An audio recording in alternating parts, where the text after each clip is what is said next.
जय जगन्नाथ सांग मैंने गुड मॉर्निंग केमती अच्छा मु तो बहुत भल अच्छी तो सांग मैंने खरा को देखिपे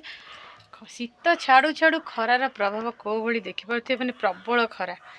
तो चलतु आज छात उपरक जा छात पर मुझे गोटे गछ विषय आपते सेयार करी तो चलतु ए छात उपरक जाऊँगी छात उपर देखी आपन को दुर्लभा गछ विषय आपको कहबी तो चलतु तो सांग मैंने यहाँ हूँ दुर्लभा गछ देखिपे छोटिया दुर्लभ गछटे तार केमती मंजरी बाहरी पड़ा तो यहाँ रहीकि गछ मूल रहीकि तार बढ़ा सी पाई नाला तो से छोटू सी तार बयस हो जाइए तो मंजरी बाहरी पड़ी तो सांग मैंने दुर्लभा गछ विषय कहूँ कहीं ना तो दुर्लभा गछ है गोटे आमर लक्ष्मी माँ बहुत प्रिय होता है ये दुर्लभा गछटी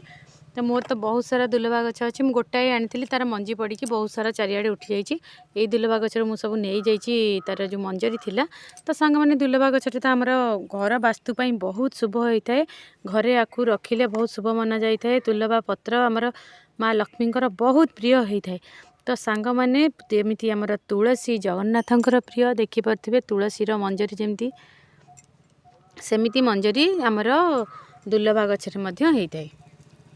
तुलसी बोली मंजरी भी बाहरी थाए या आम जब छिंडे देता ताहले आमर आउ थे ग्रो करे चारिपटू डाल बाहरी थाए ग्रो करे जो तो यही मंजरीटी आमर जो पाकल हो जाए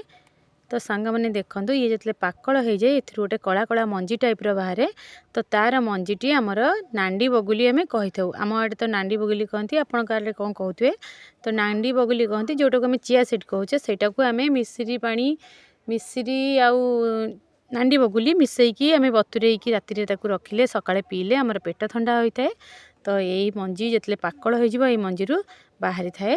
आमर कौन ना नांडी बगुली बाहरी थाए तो से गुड़ाक आम बतुरेकी खाई था तो आम पेट ठंडा होता है तो आमर केते बेनिफिट दे था चिया सीड खाइले तो आमर बहुत उपकार दे था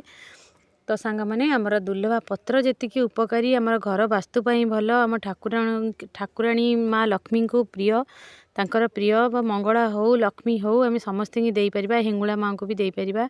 तो मु तो घरे मंगला माँ और हिंगुला माँ को फोटो रखी लक्ष्मी माँ को भी दिए दुर्लभा पत्र